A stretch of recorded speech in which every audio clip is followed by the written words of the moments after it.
Hello, students of class 5. We have in the part 1 we have seen that what were the reasons that led to the growth of nationalism. That is the results of the revolt of 1857, the introduction of Western education, and along with it the different concepts or ideas like nationalism, liberty, democracy, all these things. Then British had set up a network of roads and railways, post and telegraphs, which united the country, and brought the people closer together. Then poets and writers and social reformers, they were also very instrumental in this national awakening.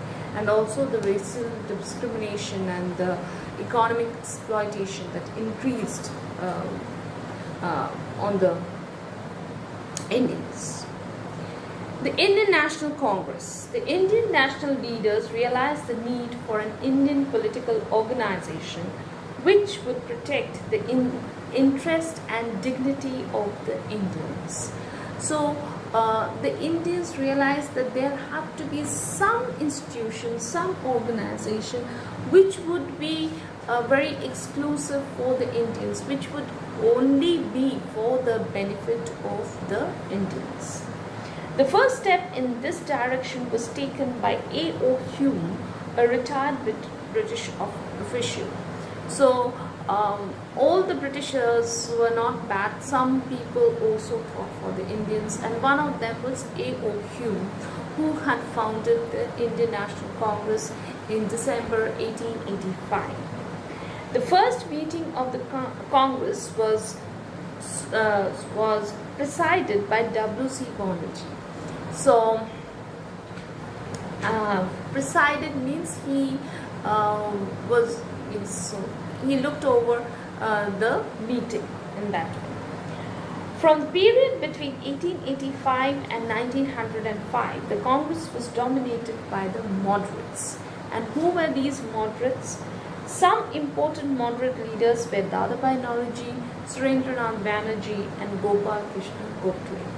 So these people were the moderate faces. And what did these moderate faces do? There were two factions, the moderates and the extremists. The moderates did not openly disapprove of the British. They just brought the grievances of the Indians to the notice of the British and asked for the change in their policies. They demanded reforms and preferred the peaceful way of achieving their aims. They desired greater participation of the Indians in the administration of the country. But the British did not give in to the demands of the moderates. So, as we say, the moderate face. Moderate face means these people did not directly oppose the British. They had several complaints against the British, or grievances as we call it, and they tried to put that before, bring that to table, as they call it. So they brought it before the Britishers, but they did not openly protest against the British, and they rather preferred to have a peaceful way of achieving their aims. And they also wanted greater participation in the administration. But the British turned a deaf ear towards all the demands of these moderates.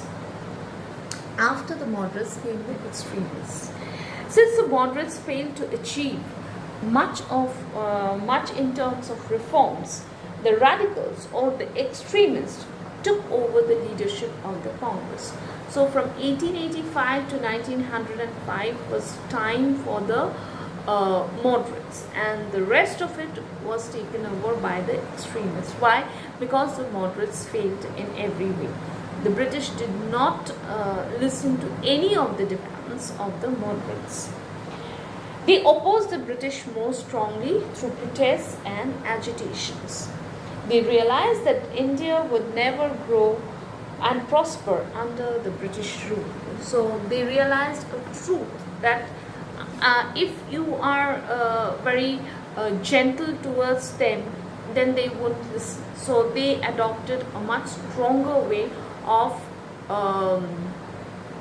voicing their opinions. That is, they protested. That is, whatever they didn't like, they openly, said that. Okay, so they protested against protest and agitation. That is, agitation means when you go on saying something, or when you go on saying that this is not the way. Okay, means agitation is when you continue with your protests. They realized that India would never grow and prosper under the British rule. Yes, they demanded immediate freedom, that is Swaraj, from the British rule. That is, they said that you should leave our country at the earliest. You cannot be our rulers any further. And some of the important extremists were Lala Lajpat Rai, Bipin Chandra Pal, Bal Gangadhar Tilak, Aurobindo Ghosh. Then comes the partition of Bengal. The Congress aroused the feelings of nationalism among the Indians. So what we can understand is maybe the extremists were partially successful in in achieving their aims through by protesting strongly.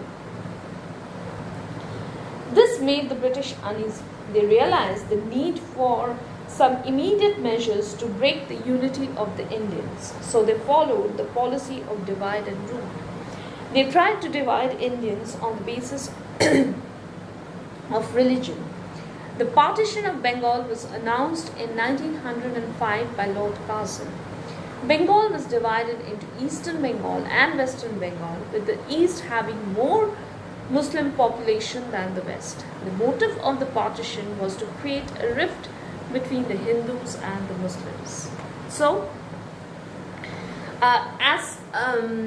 this Indian National Congress, okay, though the moderates were not able to have any of the reforms that they suggested, the radicals or the extremists were somewhat successful. They were more successful in the fact that they could arouse the sense of nationalism in the masses. So the British thought that something had to be done to break this unity. So what they did was they decided to divide Bengal on the basis of religion. Why? Because East Bengal had more Muslim population than Eastern Bengal had more Muslim population than Western Bengal. So they decided to partition Bengal, and Lord Curzon announced the partition of Bengal in 1905. Their main motive was to create a Hindu-Muslim divide. Swadeshi and boycott movements. The partition of Bengal led to widespread agitation. After the partition, the moderates and the radicals started Swadeshi and boycott movements. Swadeshi means of one owns country. People started using Swadeshi goods, and this gave a boost to Indian industry and craftspeople. Indians boycotted foreign goods and burnt heaps of them on the road. Meetings and protests were held all over the country. Indians boycotted schools, colleges, courts, and renounced title. The British had to use severe aggressive measures to suppress the Swadeshi and boycott movements. Yes, what happened in the Swadeshi and boycott movement was that the Britishers, the Indians got very angry because of this partition of Bengal, and so they decided that they will not use anything that was foreign. They will use everything that is made in India. and they started producing Indian goods, and that helped the Indian industry. Um, Means industries, and boycott means they did not use, they just refused to use any of the foreign goods, and they burnt heaps on the roads.